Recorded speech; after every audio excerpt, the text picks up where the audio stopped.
That is correct. And tell us now, how do they take us through how the vote can be modified, and then take us through what you saw in the machine in Michigan, where they did actually modify the vote. So my background in the military, started off my career as an air cavalry officer, flying helicopters, counter reconnaissance.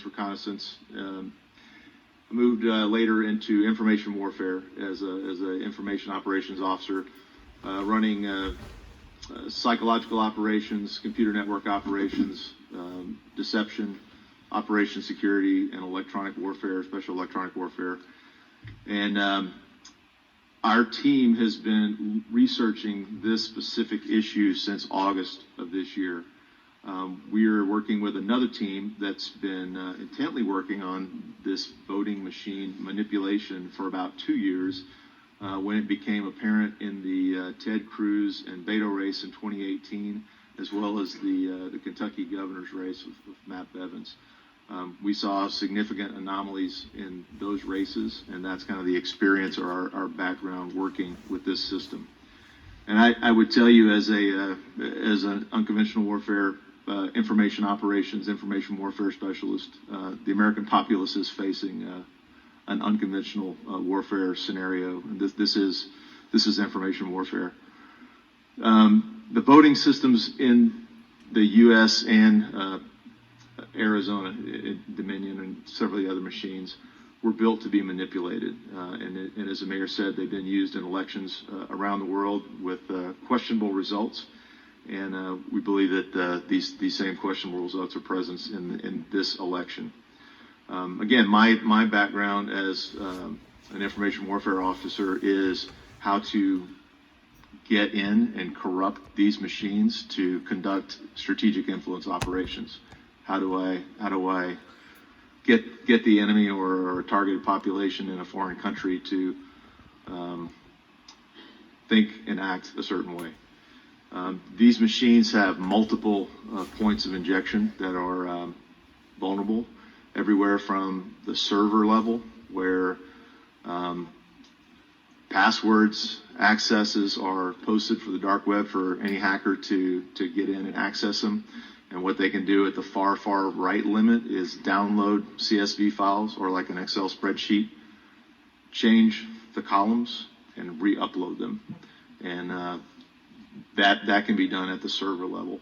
At the operator level, if there's software, it can be corrupted. It can be manipulated with a device that is as small and as simple as a USB device, which these machines are booted up and run off of. So the little bit of history, and I can show you some charts on the DNA of these machines, but the common software goes back to SGO Smartmatic. As Mayor mentioned, they sold Sequoia voting systems to Dominion in 2010, and then Diebold spun off the Premier election system to Dominion as a result of the antitrust concerns. I believe that was also in 2010. So the bottom line is that these systems all have similar code and similar functions, and it's displayed in their operator's manual. So, I know it's kind of been, in the press, it's kind of been poo-pooed that, this doesn't go back to Hugo Chavez. But I personally debriefed the son of a Cuban intelligence officer who had firsthand knowledge, speaking with two of Hugo Chavez's family members, that in the Maduro election, when the populist uprising threatened Venezuela's totalitarian leadership, that Hugo Chavez's family members said that don't worry, that it's guaranteed that their father invested the money to build the SGO voting machines system. So in a nutshell, these systems are not what you've been told, if you've been told anything. They are connected to the internet. There is no transparency of how the voter information is processed, moved, and stored. And as a matter of fact, these companies have refused to allow any type of inspection into their code, and they always decry, it's our IP, it's IP protection. But with declaration, I believe, with Jay Johnson, was our Secretary of Homeland Security. He declared that the national election system was national critical infrastructure. So there is, I think, reason for us to understand the code and how these machines function and how they use our votes and process votes. The voting record is able to be modified, deleted, adjusted by administrators or outside threats, and those are also explained in the user's manual. Operators can assign votes for write-in votes, blank or error ballots in large numbers. So all of these votes, they could get put into a batch file, and then the administrator of that voting or tabulation system can say, okay, there's 8,000 votes in this batch file, or there's 5,000 votes in this batch file, and they can say, well, I think, this batch will just make this go to this candidate. And they have that they have that authority in the user's manual to do that. Our team is not the only team that's working on this. There are literally hundreds of other small cyber teams that have weighed in on this. There are tons of statisticians. You'll hear from some of your Arizona citizens today, but we've been working in several states looking at these anomalies. But it's not a secret. DEF CON last year, I think the hacking teams broke in and manipulated these machines in under 2 minutes. So it can be done. It's easy, and they're very little security. So they can be hacked to manipulate votes. One of our white hat hackers discovered a malware on the server. It's called the Q-Snatch, that basically records login credentials and passwords. So if someone in Philadelphia, or someone in Maricopa County, or someone in Antrim, Michigan logged in, that malware will grab their username and password. And so you can log in. If you got access to the backside of that malware, you can log in wherever you are in the world to Maricopa County to manipulate. So there's multiple Colonel, ways. Just interrupt you a second. Yes, sir. So we get the point of this clear. You actually examined one of the machines, and you were actually able to see very, very clear changes in vote in the machine, correct? Correct, in Michigan. And it was down ballot changes. How many? Correct. So the down ballot looks, it was for, there were changes in the election day vote on 11/3 to the recount vote on 11/6. Say, for example, the school board, one lady on the election day received 519 votes, and this was a very small precinct. In the post recount, they went from 592 to 852. The total votes went from 1068 to 1810, and the write-in vote jumped from 24 to 112. There was another proposition on a state proposal that jumped significantly from 700 votes on election day up to 1083 on the recount. So there are a lot of variabilities, and what we believe this is due to is the USB drive that was used in the election day versus the post-election recount.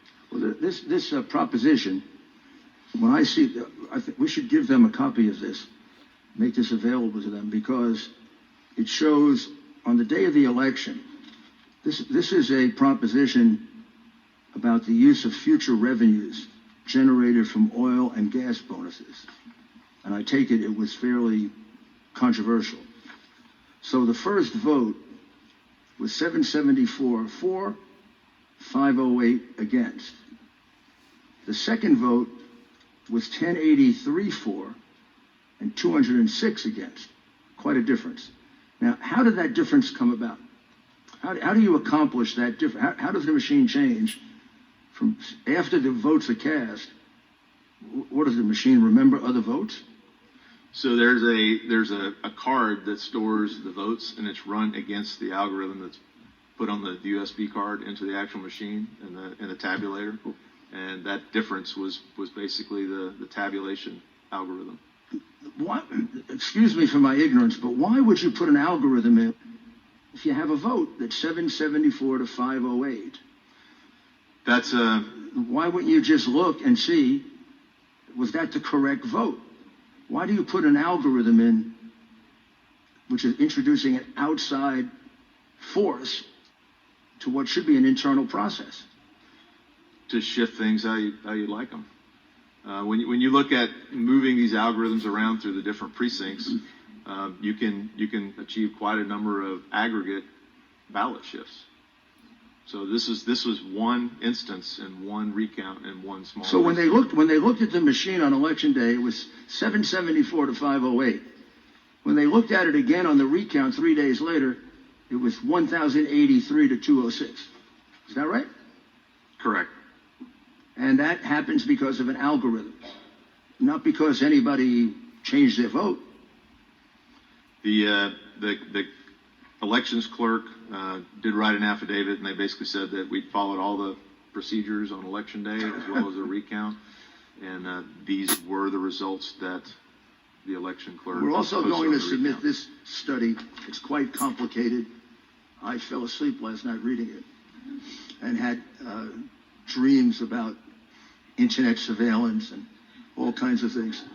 I propose getting an expert to look it over, but it shows exactly what the colonel is saying, that these machines should not be voting machines because anybody can communicate. It's like having an open computer.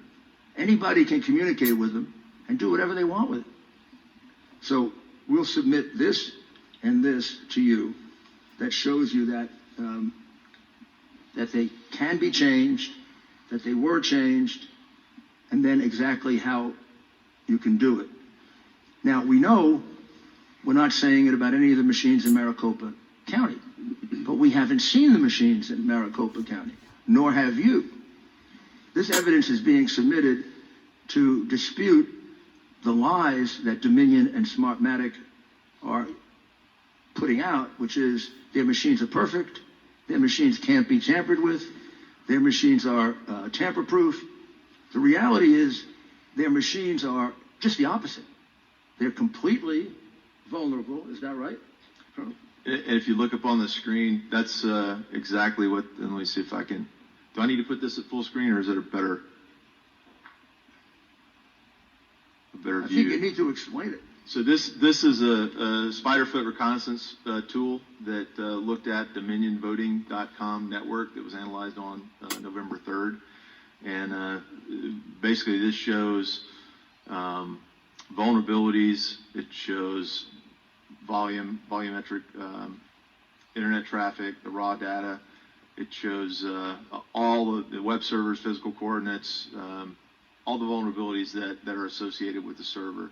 But basically, it does show that this was connected to the internet on voting day, and the volume of traffic was significant, and the vulnerabilities there are plenty of vulnerabilities that hackers could penetrate the system. Can you tell if some of those communications went outside the United States? We did observe packet traffic that were going from the U.S. Now, we don't know if it was specifically Dominion traffic going, but to a server in Frankfurt. In Frankfurt, Germany. Excuse me, Mr. Mayor. And who has it? Colonel Waldron, could you just take a moment and explain packet traffic? Because there's probably a lot of folks who are not sure what that is. So it's bits of information that are sent over the internet from internet protocol from one point to another. Thank you. What's in Frankfurt, Germany that would be of interest? Well, we looked prior to the election. One of our white hat hackers and found that there was traffic in a Seidel server. Seidel is one of the companies, and I can show you we mentioned before the interconnectedness.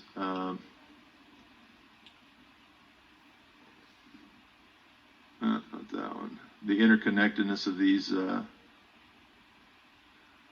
these companies. So this is sort of a historical link to all the voting companies, and we got Smartmatic in the middle. It's a licensor to Dominion voting systems.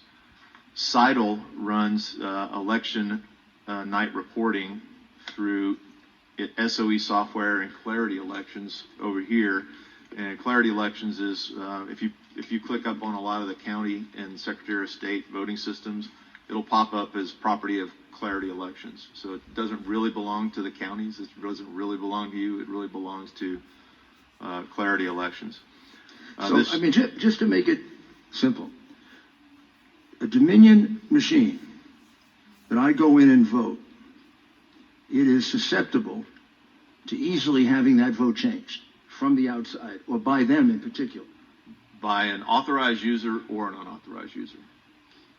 By an authorized or unauthorized user? Correct. As a well? hacker. A hacker. A hacker. So my vote is only as good as the integrity of Dominion and all the hackers that exist that can get into the Dominion machine. Your vote is not as secure as your Venmo account. Pardon me? Say that one more time. Your vote is not as secure as your Venmo account. Can you think of any reason why anyone would hire them to count votes in the United States? I could postulate a lot of... Or any of them good reasons? They have a strong lobby. They work with the government. They work with state government agencies, and they've got the infrastructure to sell their services. Can you now look at, in reference to Arizona, the analysis you did of the vote in Maricopa and Pima counties that was reported? It's the Arizona fixing the vote chart. So we noticed a difference in Arizona versus the other states. Our team mostly focused on what we call spike analysis, which were an electronic inject of a lot of votes, and where the number of votes that were injected in a specific time period exceeded the ability of the scanners to process ballots and upload.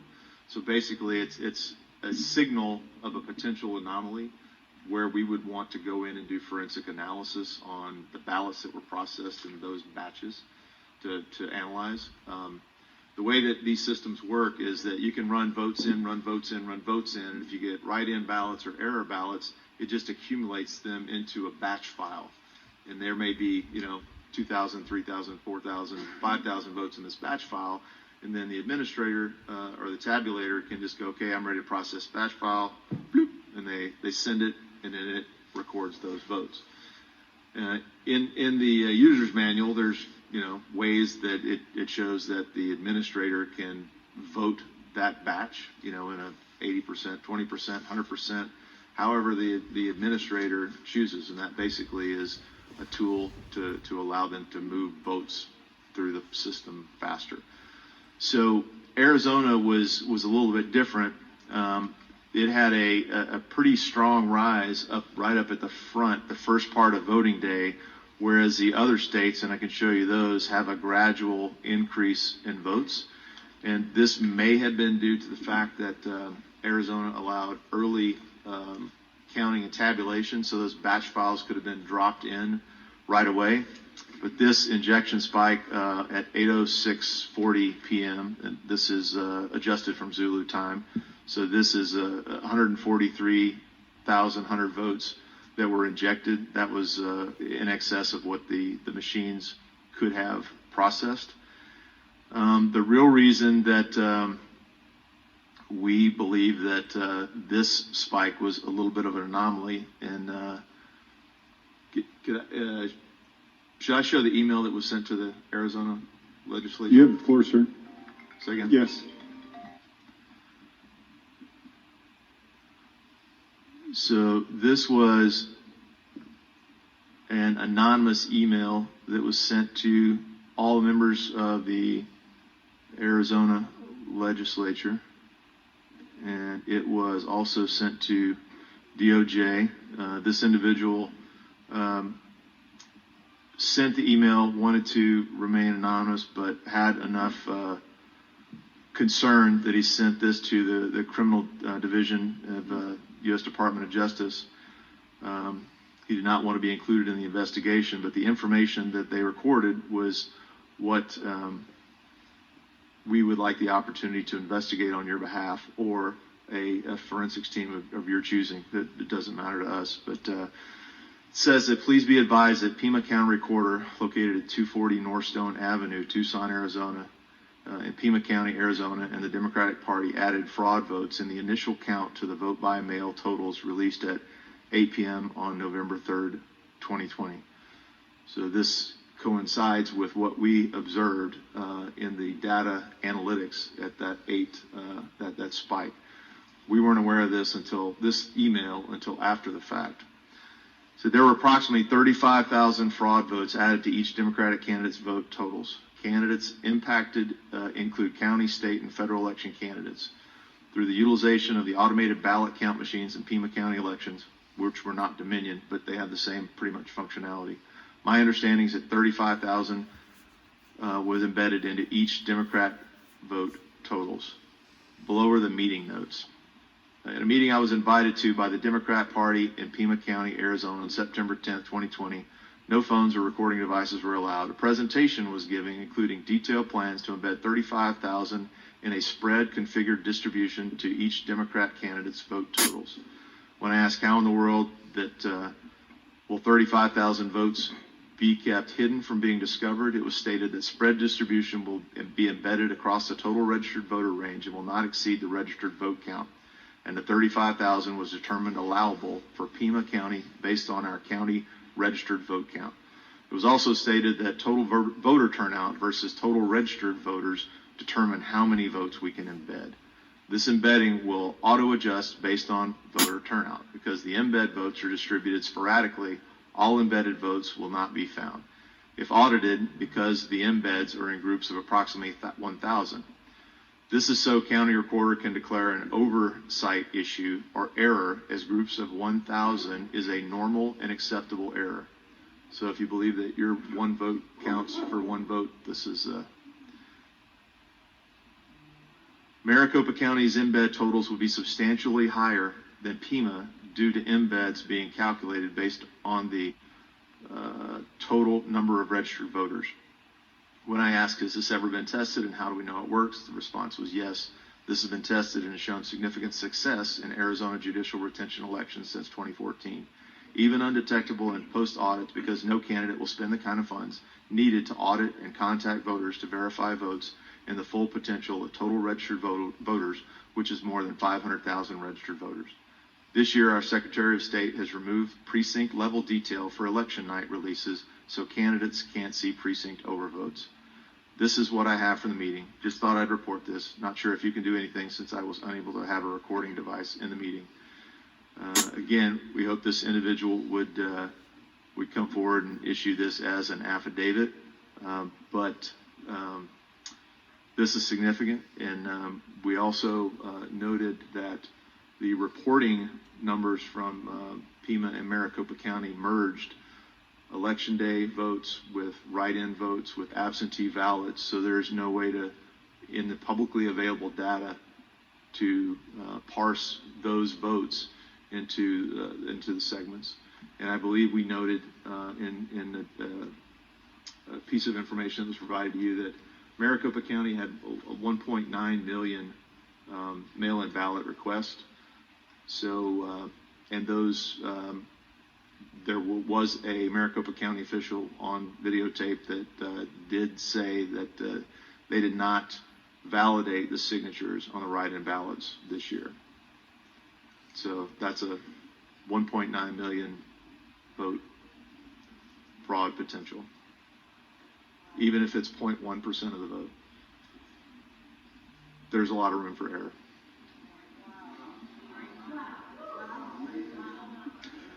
Could we just review that quickly for 1 second so we get it right? Ladies and gentlemen, please, I know that you're passionate about this, but there are a lot of people in this world that want to hear this, and if we can't hear the witnesses over remarks, that deprives people of hearing the truth. So what I take from your testimony, Colonel, is that 35,000 votes were embedded for each Democratic candidate in Pima County. Correct. They were- That is the allegation of this email. The allegation by the gentleman who hasn't given us an affidavit, Correct. that they were distributed based on the voter turnout carefully so they wouldn't look suspicious. That's correct. And that's essentially what the Dominion, Smartmatic, that's essentially their modus operandi, right? That's their They don't just put CTP. in 10,000 votes, they put it in carefully so it's hard to detect. They move the algorithms around to different precincts until they get the aggregate number that they want and need, and then they shift the algorithms to other precincts. Did the Democratic candidates who got the benefit of those 35,000 false votes include Biden and Harris? According to this email, it was all local and federal races. So if that were true, then the result of the election is totally opposite the one that they're so anxious to certify.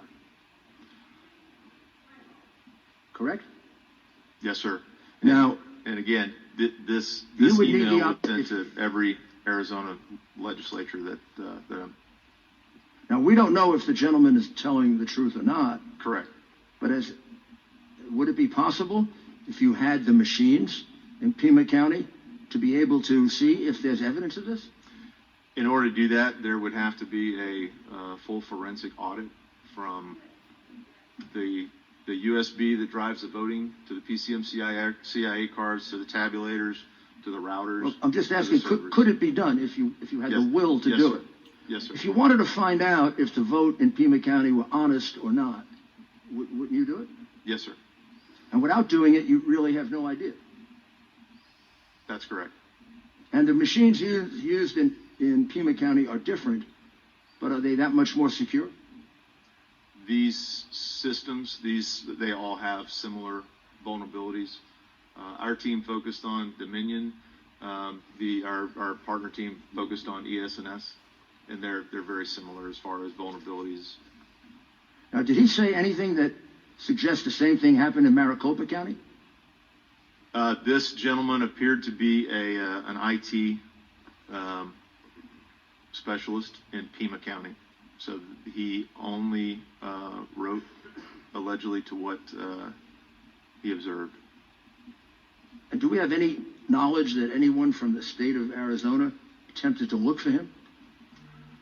I believe the legislators, some of the legislators did try to locate this gentleman.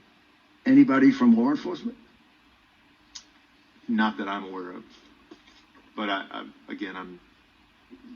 not law enforcement, so I'm not sure. But even if you can't find him, you could determine the validity of this, or maybe determine the validity of this by doing a forensic audit. Correct. There's an available scientific tool that would tell you, I mean, did Biden get 35,000 phony votes?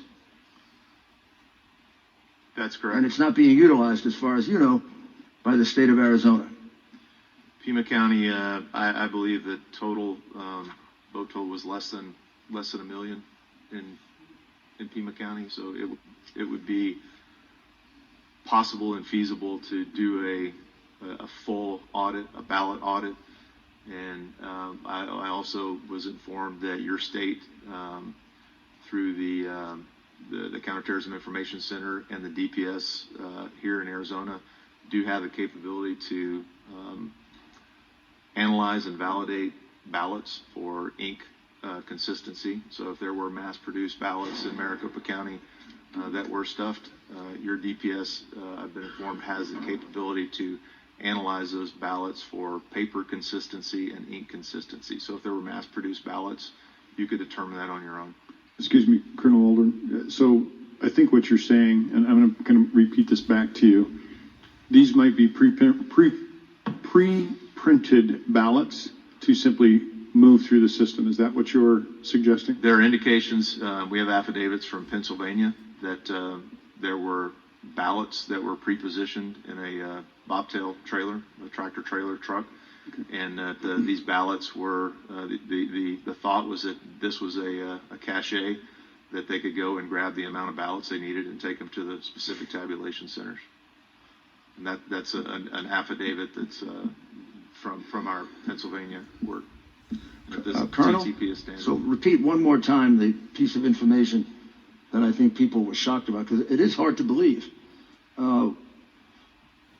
Did you say that a Pima County official said that they didn't validate any of the mail-in votes? That was Maricopa County. Maricopa? They didn't Sorry. validate the signature. They didn't validate the signatures on the mail-in ballots. And that's 1.9 million. Correct. And do we know who that is? I would have to get the video. Or could you get it for us? Oh, yes, sir. No, you don't have to do it right now, but before the end of the hearing. That would render every one of the 1.9 million votes absolutely never checked for fraud, deceit, mistake. And if they're mail-in votes, that can't be done now. They've been separated from the envelope. Correct. That would indicate. The So those validity are of the basically individual 1.9 million votes that are illegal votes.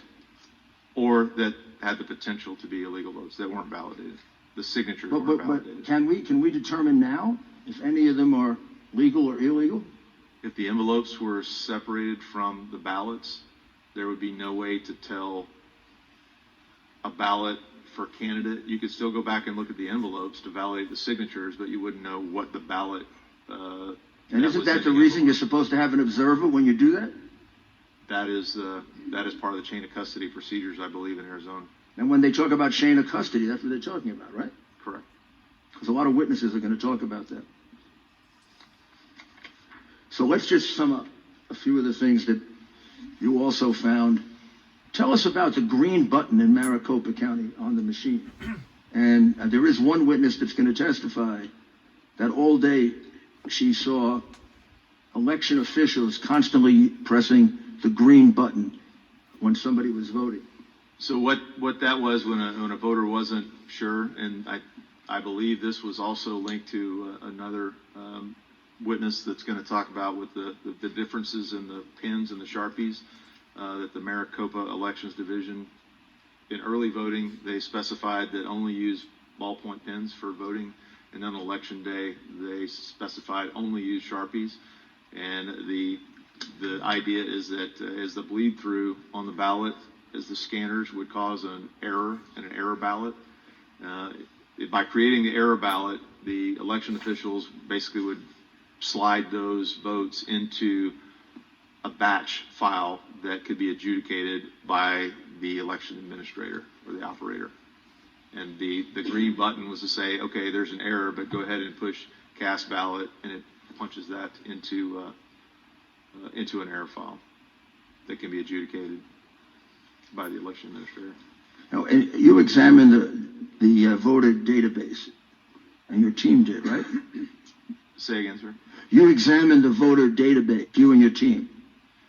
Those were actually some local Arizona folks that examined that. So you took that from I spoke directly state data? with them. Oh, I see, okay. You spoke directly to whom? To local investigators here. And you have here voter database discrepancies. 6,000 voters, at least, entered into database with no sex and default date of birth, and they're non-existent in LexisNexis. Correct, and I believe there'll be a witness to discuss that later this morning. So unless those can be discovered, those votes would have to be eliminated. Correct, and it was explained to me that the way that happens is that you can register online for a driver's license. At the same time, you can register for voter registration. But the driver's license doesn't require the same information as the voter rolls, and so those kind of go into a queue that the Secretary of State would approve for the voter rolls over time.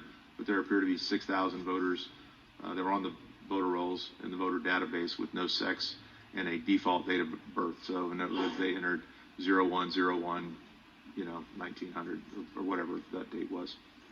They also discovered over 2,000 votes that used a false address, an address of a vacant lot. Correct. You already told us about the 1,915, 487 mail-in votes that were not verified with regard to signature in Pima County, in Maricopa County. America, correct. Also, in Pima and Maricopa County, Republican poll watchers were very often forced to stay outside, and unable to view the vote process. Correct. And is there an estimate of the number of illegal immigrants that voted in the election? Has anyone done an estimate of that? The American Immigration Council suggests that there are about 300,000 ineligible voters, and then the one of the local newspaper reported that there were another 312,000, I believe, non-incarcerated felons and other ineligible voters. Has any attempt been made to investigate that, to determine if they can locate a sufficient number of illegal immigrants voting illegally that would have a bearing on the outcome of the election? That would really be done by the the county election officials. But it hasn't been done. Not. And they're going to certify the vote apparently without doing it. I'm not aware if they. Well, it would be. You'd have to be an idiot not to think that illegal aliens, immigrants, voted, right? It's very possible. How many are there in Arizona, approximately? Anybody's guess, but what's the lowest number? Can anybody help me with that? Question for the local legislatures. 5 million? 4 million? I wish we knew, sir. Pardon me? I wish we knew. Mr. Chairman. What's the lowest number we could use? 4 million? Representative Cook? Mr. Chairman, my colleague, Representative Townsend, and I have had several discussions over the past few weeks about that number, and she could provide that to Mr. Giuliani. Mr. Chair. Please, Ms. Townsend. Mr. Chair, is this on?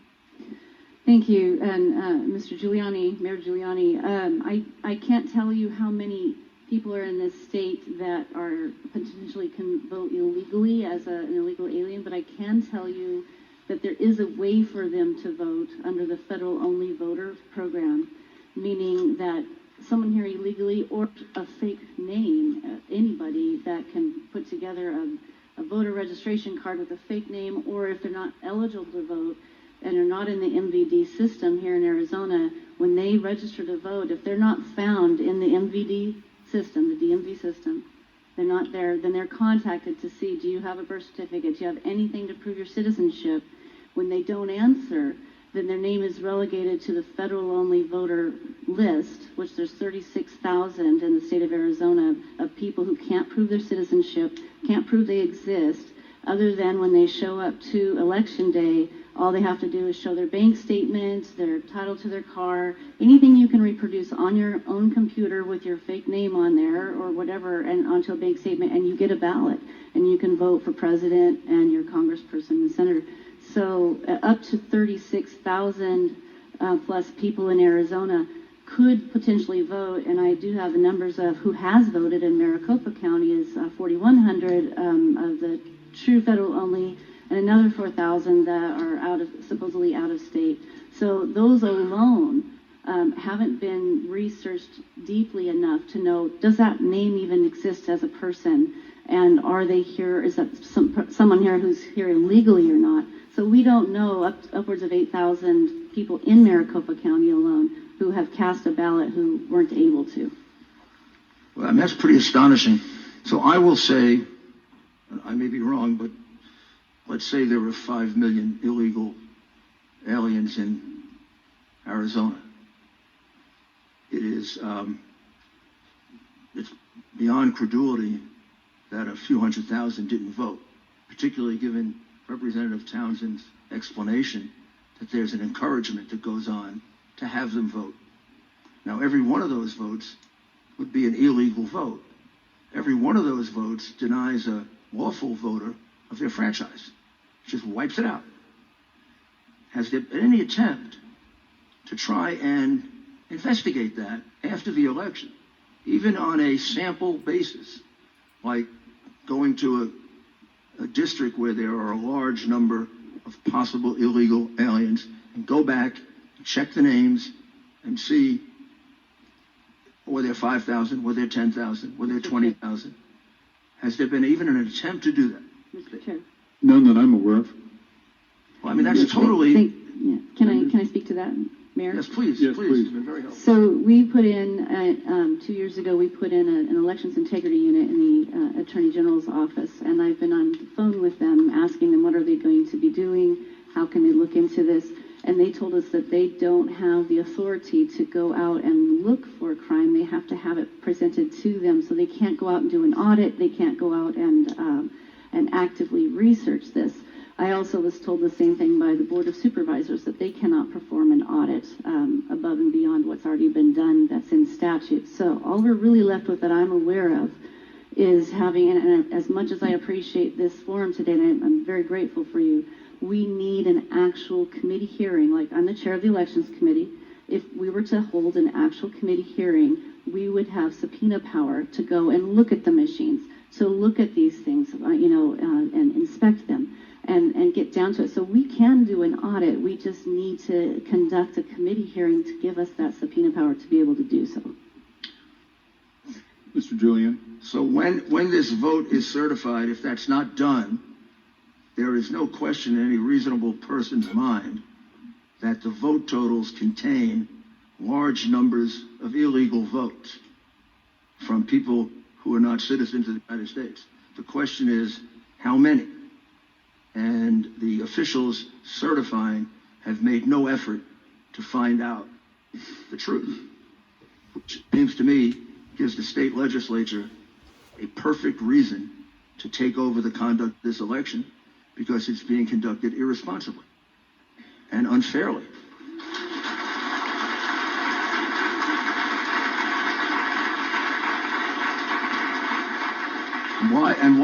Why doesn't your state legislature exercise its responsibility under the Constitution?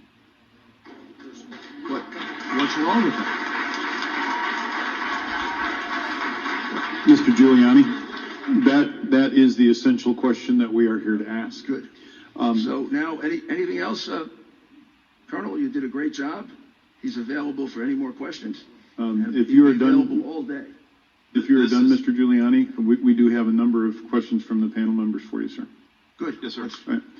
The first thing I'd like to ask is, you spoke on system capability, and I know that much has been made of the excoriation of the state of Texas on the Dominion equipment, software, and all that. Can you provide just a very short comment on why they said, not only are we not recommending this, we're prohibiting the use of this equipment in our state? In a nutshell, vulnerabilities that were issued, not addressed, and not fixed. There were too many system vulnerabilities. Okay. And you also referenced a comment about DHS. And I'm struggling with, why did DHS say security for this election was the best it had ever been? Do you have any insight into that? In my experience in life, there's generally two factors for individual. I mean, it's either competence or commitment. So they were either incompetent or not committed to learning the truth at the senior leader level, not at the operator level.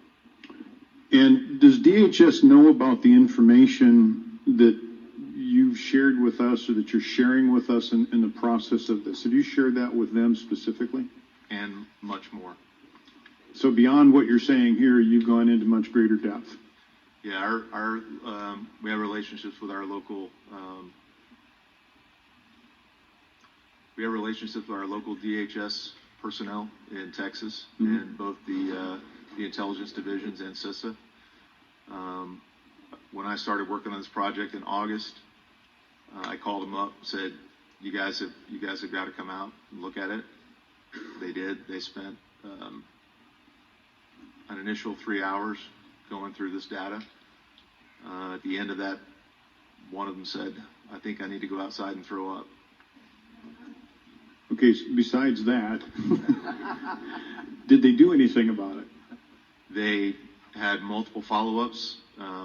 They drove up to our Dallas counterpart team, received over 600 gigabytes of data that had been accumulated over time. Our team provided them over 200 gigabytes of confirmatory data, and they analyzed that.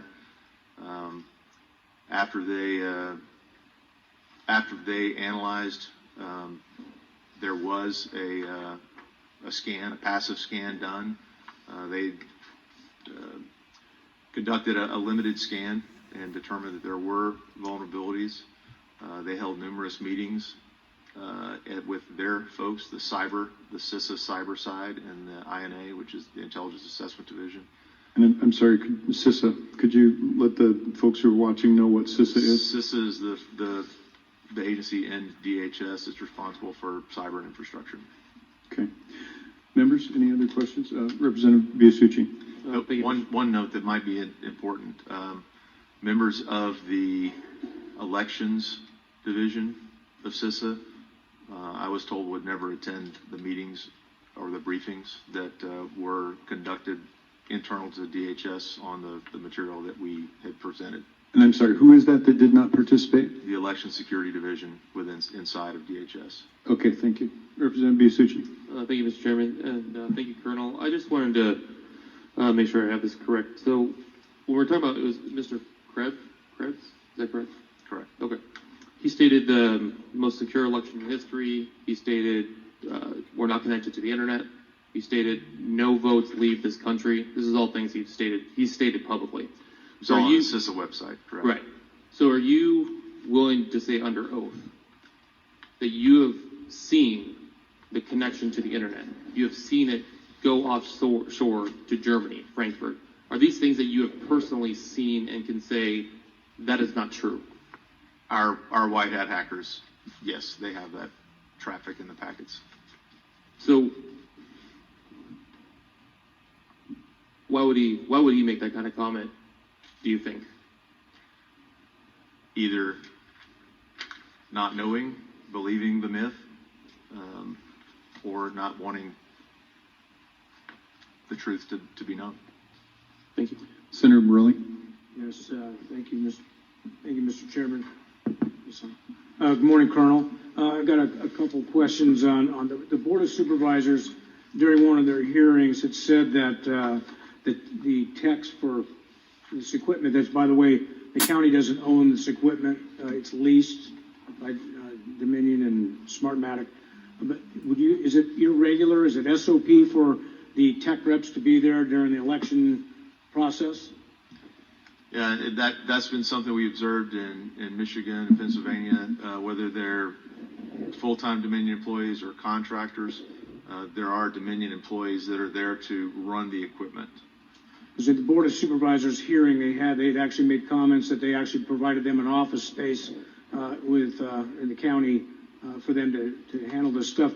My question is, a couple weeks ago they did a test to show that how the system was secure. So they did it before and mid and then after tests, so everybody could see that the Board of Supervisors and the county elections that this cannot. So what you're hearing is false. Obviously, or is it during that test? Can they find the anomalies in there during that basically what I always call a dog and pony show? Would that show up in one of these tests? In a forensics examination? No, just see, come here and look at this is how we certify the machines, calibrate the machine, whatever, zero it out, this and that. Obviously, these anomalies would not be showing up during that moment, correct? Correct, and it's our understanding that Dominion had a software update, at least in a couple states. I'm not sure about Maricopa County, but like the day before the election. Representative Bartow, any questions? I did have one question. Thank you, Colonel. Excellent information. You described web traffic increase during the election as opposed to how do you measure the increase? Are you talking just on the Dominion server network? Yes. They just look at volume of data that's moving through the pipes. And I'm not our hacker team they're the experts. I just kind of the big picture know how to dance it, but they do measure volume traffic. Matter of fact, on the Frankfurt server on election day, there was a German cybersecurity professor that was noting that the increase in traffic was, and he related it back to COVID and said, we haven't even hit our indoors winter season yet, and we've hit the highest traffic. And he specifically noted that one of the reasons was the American elections. Was it an exponential increase? I don't think it's been exponential, but I think it went from 7 point something terabytes a second to 10 terabytes. So it went to a lot of, a pretty big increase, not an exponential though. Okay, to my unqualified mind, I don't know exactly what that means, but it sounds big. The volume jumped up pretty significantly on November 3rd and 4th to that particular server in the pipes. Thank you. Yes, ma'am. So, Colonel Waldron, so essentially about 33, 34, 35% increase? I would have to go back and look at the numbers, but I mean, from 7 to 10? Ballpark. Yeah, that's big. I can't remember the exact numbers. All right, very good. Senator Gowan, you have any questions? Yeah, thank you, Mr. Chair.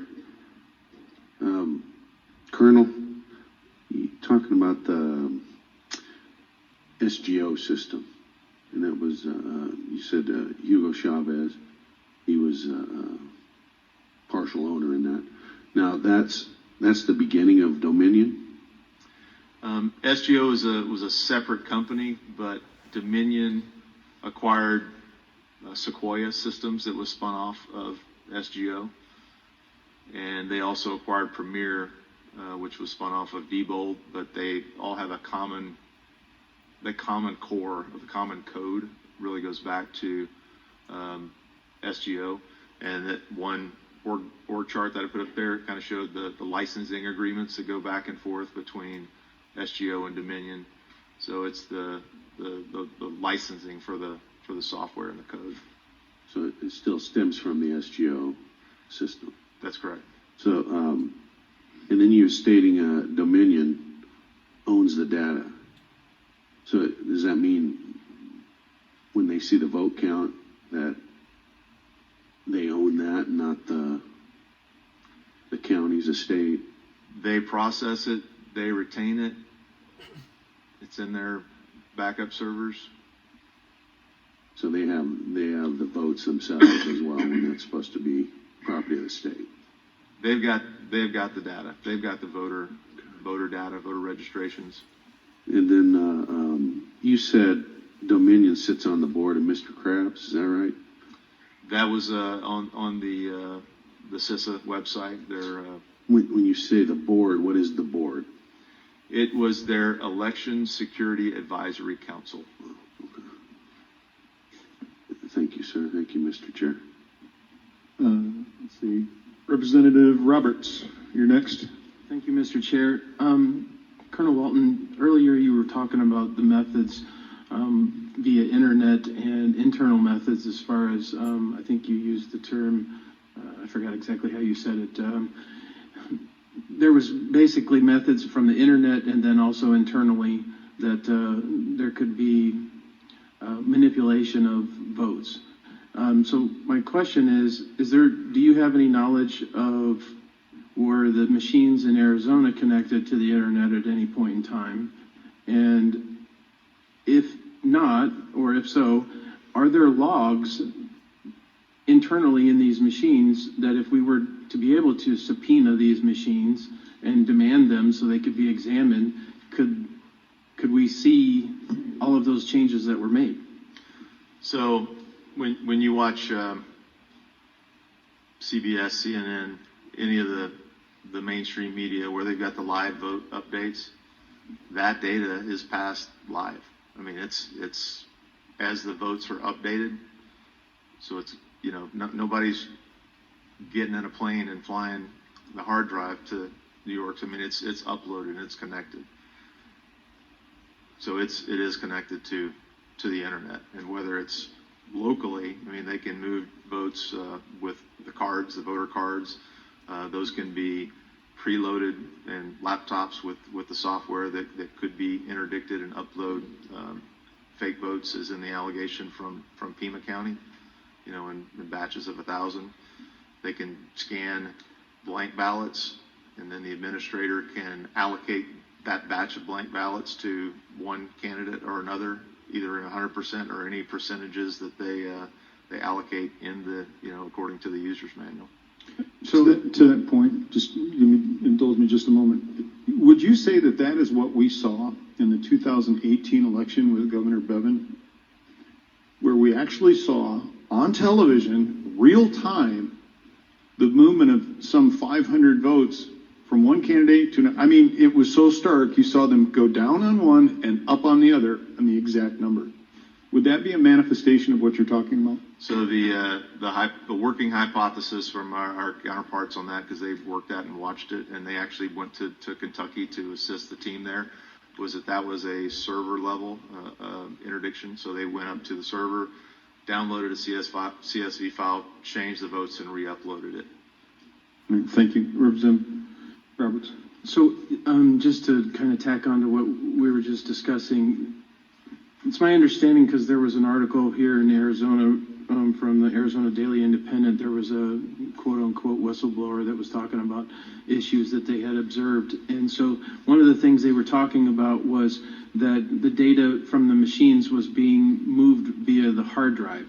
So what you just described as far as the real-time data being uploaded and all of that stuff, just for the layman, that same type of manipulation, whether you plug in an Ethernet cable or what have you, or you're doing it on a user interface, that same type of malfeasance could be accomplished in that method as well. And I think in looking at these systems, we identified, almost a dozen ways that you could inject or interdict to manipulate votes. On that note, you said earlier that pretty much all of these machines have vulnerabilities. So is there any system out there that you're aware of that is worth exploring, or do we just need to go back to the paper ballot? There is MIT developed a system with some capital infusion. It's a system called Votes, VOATZ, and it's a blockchain type system. Again, it's when I first became aware of this, I went and talked to some friends of mine who were bank presidents, and I said, okay, why can't we apply banking principles? Because if you want anything done right, you go talk to the money people. That's who protects their stuff. And he said, oh yeah, and it's an app. You can do it as an app with tie it in with Real ID and a blockchain type solution, or the next generation solution. But there are systems, and I believe the votes system is deployed right now. I believe and I know West Virginia is one that I remember reading on their website. Thank you. Senator Allen, any questions? Yes, thank you, Mr. Please Chairman. proceed. Thank you, Mr. Chairman. Appreciate it. Thank you, Colonel, so much for being here today. I'd like to go back to the Board of Supervisors letter where they talk about certifying the Maricopa County election. And they have 5 points that they make for the reason why they call this a reliable election. And my concern is, of course, over the Dominion tabulation equipment. They said it was vetted by a bipartisan Equipment Certification Advisory Committee before the contract was finalized. And as required by law, the committee tested the functionality and accuracy of tabulation equipment before it was used in any Arizona election. Well, after listening to your testimony, that does not give me any confidence, because the machines, of course, can perform very accurately.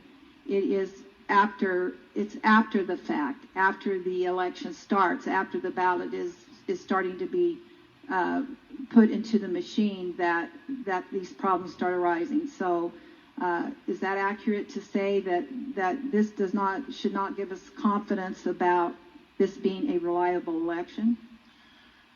Ma'am, anything that is software based can be manipulated and changed with a click of a button. Or, you got 2 USB drives, plug one in and you get one algorithm, you pull it out, you plug another one in, you get a different algorithm. And we also believe on the connectedness, these can be pushed down from the top and shifted down. So think of it like a casino or a state lotto. Whoever owns the eye in the sky, you can control the margins. And that's really, I think, what we're looking at. Well, certainly from your testimony, I can see that. And I have one more question, if I could, Mr. Chairman. I believe Senator Burley has it to that point. If you, All right, go ahead. all right, please proceed. Well, I was going to switch down to the 1% early ballots that they did, and I had a question about that. So, Sonny, if you have something to what I said before, go ahead. Good, thank you. Mr. Chair. Colonel, so basically what you're saying, for example, since the techs are already there on site during the process, so if a machine jams up and naturally they call the tech over there to go fix the unjam, they could literally, without anybody noticing, because they're the techie people, they could stick a thumb drive in there and upload, change the numbers, manipulate, whatever. There was an affidavit in Pennsylvania from I think it was last week. A gentleman supervisor had a Ziploc bags full of USB drives, and they noted that he was inserting the USB drives into the machines at a much higher rate than would be necessary or that they had seen in the past. So, yes, you know, it's very, very. So now I have it to that point. Forgive me, but what I think you're saying is that they have just created an electronic footprint, either in the data download that you're seeing real time, that you'd be seeing some kind of a spike, or is there something that's captured on the machine that itself, like a memory card that is resident on the machine, not that is actually talking to the hard drive? The machines, for the most part, at the voting machines, are just run by, removable software and data cards, the cards that actually hold the votes. The backup servers is really where the true story would reside, as far as the uploads, downloads, the change, the error warnings for the mismatch errors. So would you be able to show with specificity a machine in Maricopa County going all the way across the pond, inserting data into a server? Or would it be an aggregate of all the machines that were in Maricopa County, for example? Is it by individual tabulator, or is it by the server here that collects? Can you help me understand that piece? Let me, That probably goes back to your headache graph, I'm thinking. A schematic that sort of shows that.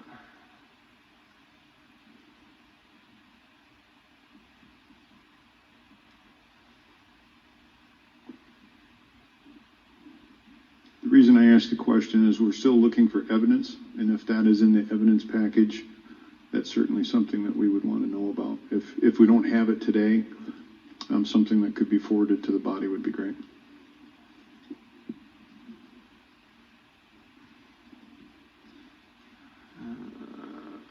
Let me see if I can make this bigger.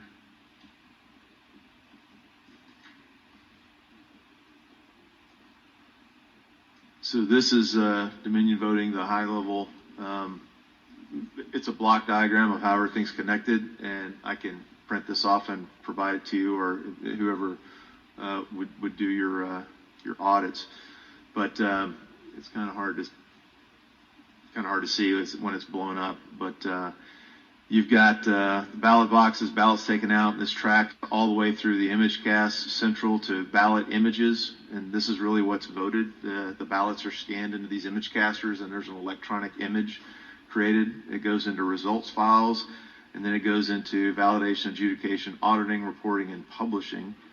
And then to Democracy Suite EMS, the Democracy Suite servers, the database servers, the document management servers, and it kind of shows you how this all goes out to the world from this whole system. Election data, this is kind of the top feed to all these servers, but this is really, it's a network. I mean, it's a computer company. It's all networked. It has to be. So let me reframe the question. We probably would not be able to identify any specific tabulation machine showing up on the server because it's all aggregated. Yeah, it's these tabulation machines go through this process, but the results files. So if you work it backwards from the server, you would be able to go back to a ballot image, an electronic ballot image. All right, thank you. Senator Allen, you have Yes. another question? Thank you, Mr. Chairman. The other thing in this letter by the Board of Supervisors was they commented, again, of what made this a reliable election, that the election day ballots from 2% of vote centers and 1% of early ballots is required by Arizona law, and it yielded a 100% match to the results produced by the tabulation equipment. So that should give us, you know, and all the counties do this. They do this hand count, this little audit of a small percent of the votes to see how it matches up to the machine. So could you explain how we shouldn't have confidence in that particular, how can they make that match up to the machine then when they just arbitrarily pick out 1%? If there's vote dumps that are happening and things that are happening throughout the process. I would just say it's something we learned a long time ago, garbage in, garbage out. If you've got 1.9 million votes that the signatures aren't verified, and they're just reading bubbled in, ballot cards, then yes, the ballot cards, when they run 1,000 ballot cards through, are going to come out with 1,000. So that small batch would represent what those particular ballots say, but that's why there's chain of custody requirements. That's why there's verification requirements at each step along the way. So if one of those steps is broken, then the validity of the whole process is in question. You just don't know. Right.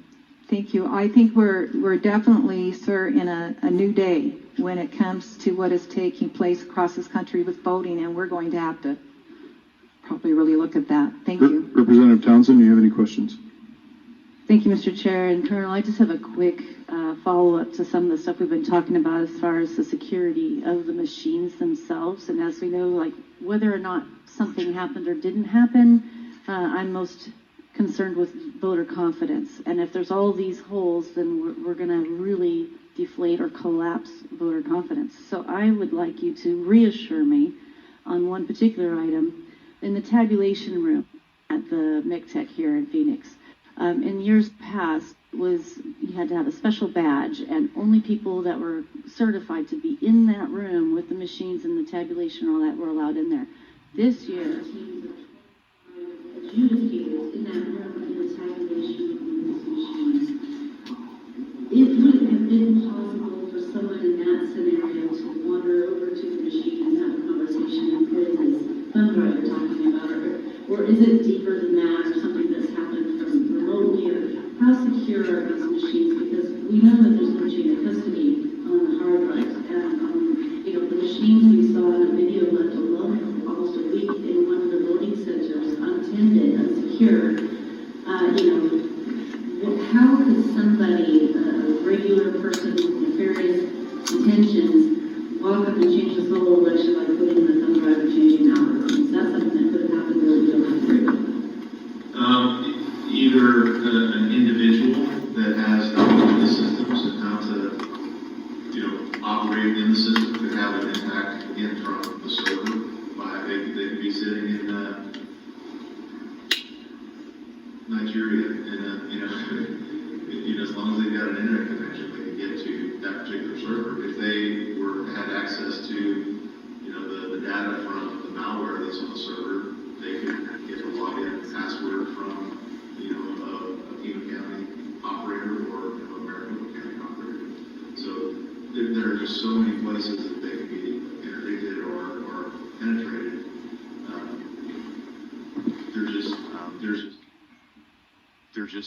There's just too many to describe. But there's a lot of ways it could be interdicted. Mr. Chair and Colonel, so what I'm hearing you say is I can't be confident that a volunteer of a political party that, the entire recorder's office and the elections director, everyone could have been on the up and up, and this is the most secure election ever, but if one random volunteer with the right information were to be in the tabulation room, could have then breached the security of the machine. Correct. And therefore, we cannot stand here and say we are confident with that kind of access to these machines left in buildings for a week. We cannot say with certainty that this is a secure election, and we have 100% confidence that nothing went wrong. And you just brought up the chain of custody issue, and that's a critical vulnerability path. So that if the chain of custody was broken, then you really don't know. You can't say with confidence that it was a fair election. And Mr. Chair and Colonel, last point, if you were in charge, would you want a recount? Would you want an audit? Would you want a do-over? What would you do? A forensic audit will tell you what was processed, but to the mayor's point earlier, as soon as those mail-in ballots, which were 1.9 million requested, and I think a good percentage return, if those signatures weren't verified, then you can count the same things over and over again, but you're starting with flawed results already. An audit, a full audit, would be able to tell you if those were bad ballots or pre-printed ballots. You could do a full forensic audit on the actual ballots, but once the envelopes are separated from the ballots on that many mail-in ballots, it's almost impossible to go back without doing a forensic analysis of each ballot and the paper and the ink. Okay, and Mr. Chair and Colonel, do you have any information about potential shipments of ballots to Arizona and other places from North Korea or something like? Do you have any information like that? There were several affidavits that were provided to the legal teams. I don't have those affidavits with me now, but there were affidavits and suggestions, and I think more of those are in process to obtain more affidavits on those processes. Mr. Mayor, can you tell us whether or not you have got, I don't know if you heard the question, or do you have affidavits that counterfeit ballots were somehow shipped into Arizona? I'd have to look. All right, thank you. I'd have to look. Representative Cook, any questions?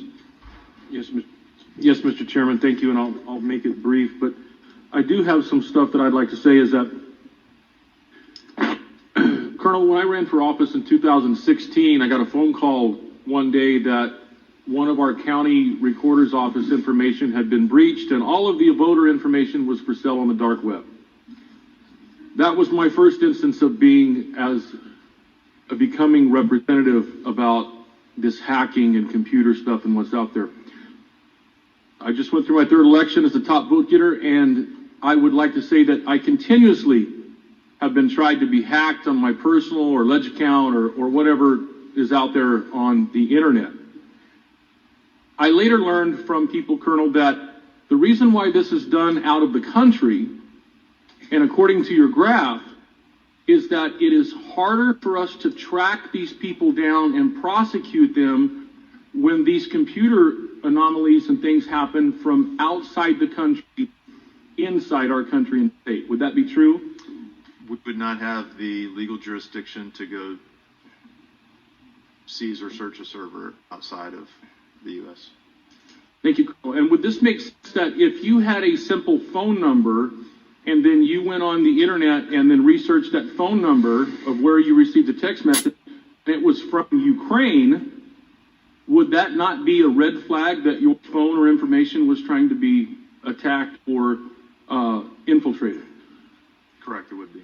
Okay, so moving on to that, Colonel, what I've noticed is that about these voting machines and these plugged-in USB drives, when in fact, when we watch across this great country of ours, in many states, we have very few amount of counties compared to other states in here.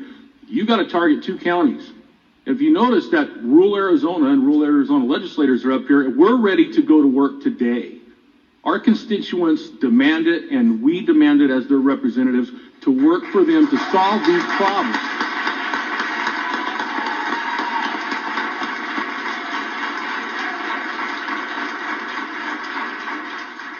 But what happens, Colonel, is that the same thing when we look at this country on a map and counties that vote for President Trump versus counties that don't, it's the population and the masses. So I'm going to get to my point about Maricopa and Pima County.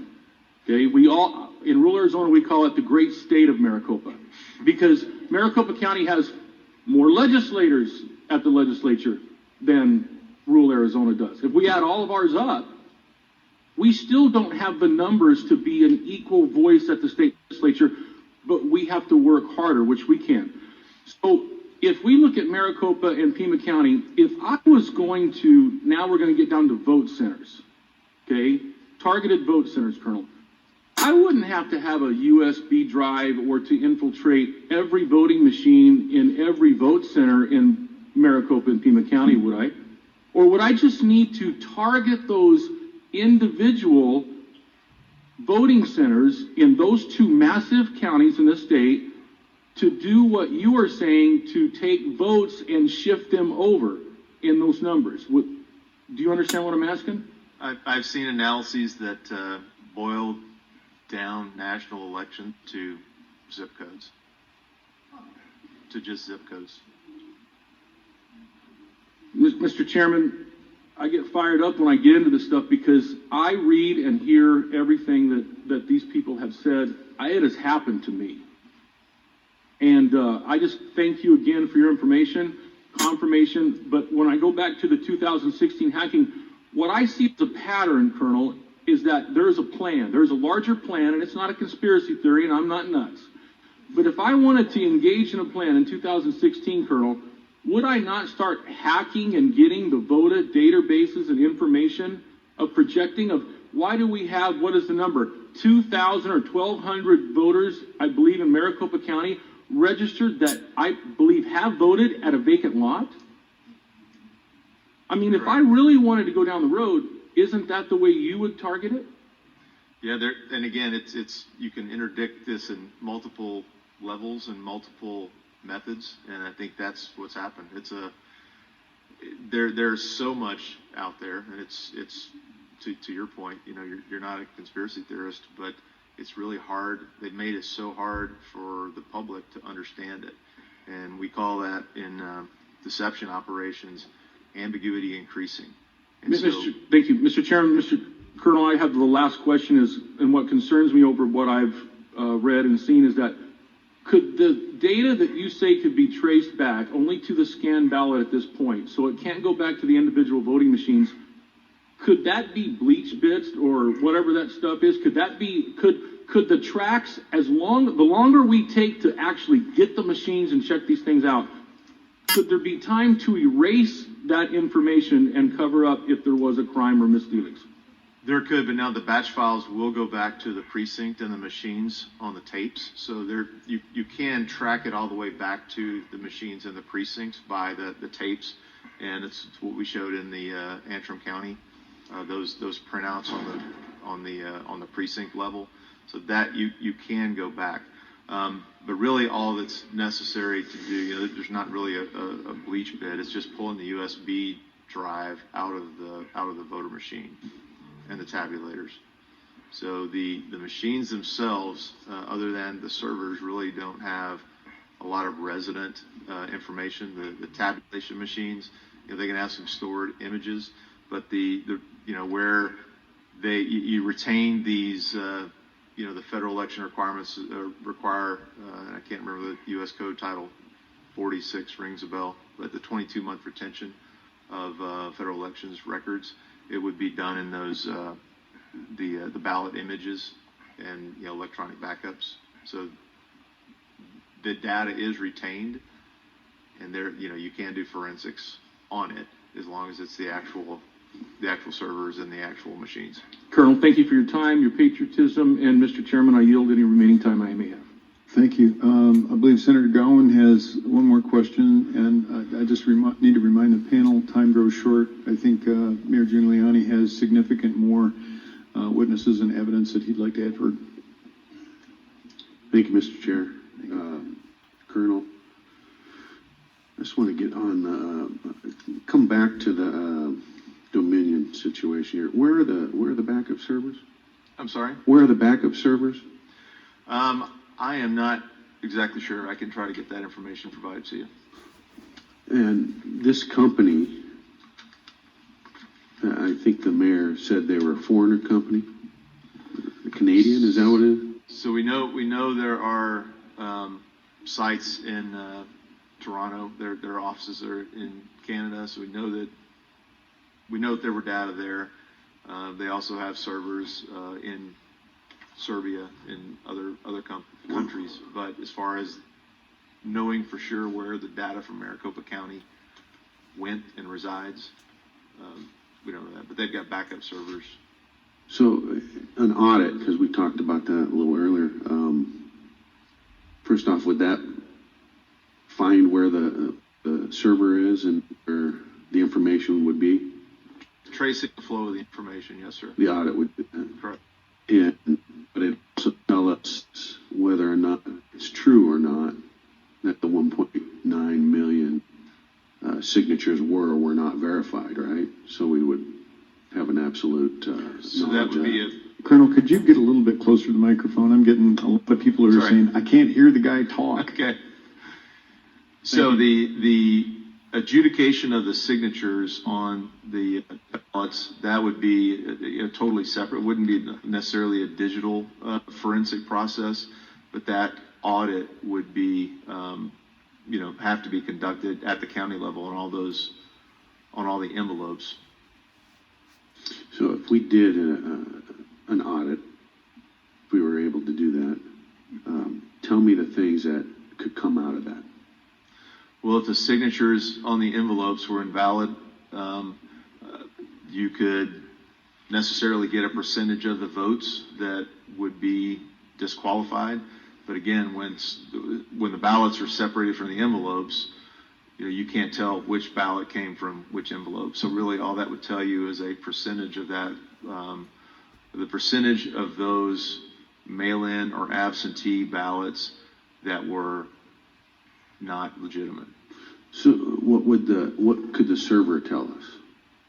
The server will basically tell you all of the electronics. So once the ballots are processed, the batches and the images, that'll tell you where those goes, and it'll also tell you any changes to the software, any updates, algorithms that were in place, and that's all present at the code level. And that's really what these companies have balked at, providing access to the code, because they say that that's their intellectual property, and it's they've been successful at preventing folks from analyzing the code.